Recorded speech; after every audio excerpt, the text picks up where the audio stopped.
Hi friends, welcome back to my channel. நாம் இன்றைக்கு வழக்கமாக பண்ணுற மாதிரி இல்லாமல் வெங்காயம் பூண்டெல்லாம் அரைச்சி ஒரு மசாலா பண்ணி அதை வச்சு வாழைக்காய் வறுவல் பண்ண போகிறோம். இந்த ஈஸியான வாழைக்காய் வறுவல் எப்படி பண்ணுறதுன்னு பார்க்குறதுக்கு முன்னாடி மறக்காமல் சப்ஸ்கிரைப் பட்டனை ப்ரெஸ் பண்ணிடுங்க.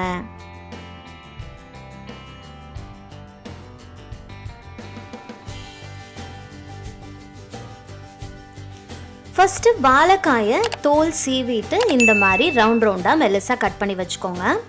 ஒரு பேனில் தண்ணியை நல்லா கொதிக்க வச்சுட்டு நாம் கட் பண்ணி வச்சுருக்கிற வாழைக்காயை அதில் போட்டு ஜஸ்ட்டு ஒரு 2 நிமிஷம் மட்டும் அதை வேக விட்டு உடனே வடிகட்டி எடுத்து வச்சுக்கோங்க. நான் இன்றைக்கி ஒரு பெரிய வாழைக்காய் மட்டும்தான் யூஸ் பண்ணியிருக்கேன். இப்போது இதுக்கு ஒரு மசாலா நம்ம அரைக்க போகிறோம். அதுக்கு ஒரு மிக்ஸி ஜாரில் ஒரு 10 சின்ன வெங்காயம், ஒரு 1/4 பெரிய வெங்காயம் ரெண்டும் நான் எடுத்திருக்கேன். அது கூட 1 டீஸ்பூன் சோம்பு, 10 பல்லு பூண்டு எல்லாத்தையும் சேர்த்து பேஸ்ட்டாக அரைச்சி வச்சுக்கோங்க. ஒரு இரும்பு வாணலி இல்லை ஏதோ ஒரு கடாயை ஹீட் பண்ணிவிட்டு அதில் ஒரு 3 டேபிள் ஸ்பூன் நல்லெண்ணெய் ஊற்றிட்டு நாம் அரைச்சி வச்சுருக்கிற பேஸ்ட்டை அதில் போட்டு நல்ல பச்சை வாசனை போகிற அளவுக்கு அதை வதக்கி விட்டுக்கோங்க.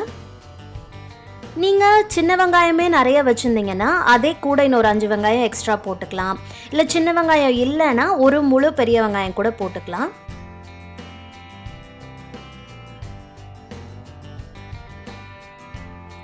அதுக்கப்புறமா ஒரு 1/4 டீஸ்பூன் மஞ்சத்தூள், 1/2 டீஸ்பூன்லேருந்து 3/4 டீஸ்பூன் வரைக்கும் உங்களுக்கு தேவையான அளவுக்கு மிளகாத்தூள் நீங்கள் சேர்த்துக்கலாம்.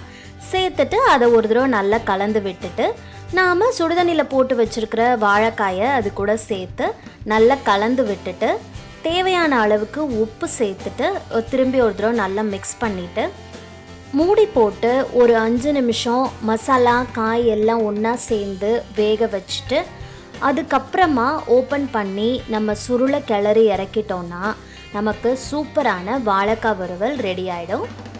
இது சாம்பார் சாதம், ரச சாதம் எல்லாத்துக்கூடையுமே ரொம்ப நல்லாயிருக்கும். இப்போ பார்த்திங்கன்னா மசாலா எல்லாம் காயோட ஒன்றா சேர்ந்து நல்லா வெந்தாச்சு, சுருளை வந்திருக்கு. இப்போது நம்ம இறக்கிடலாம். இது எல்லாரும் கண்டிப்பாக ட்ரை பண்ணி பாருங்கள். எல்லாம் ருசியை சமைங்க, நல்லா சாப்பிடுங்க, என்ஜாய் பண்ணுங்கள். என் வீடியோ பிடிச்சிருந்ததுன்னா லைக் பண்ணுங்கள், ஷேர் பண்ணுங்கள், கமெண்ட் பண்ணுங்கள். அக்கறை சீமையிலேக்கு சப்ஸ்கிரைப் பண்ணுங்கள். தேங்க்ஸ் ஃபார் வாட்சிங். See you in the next video.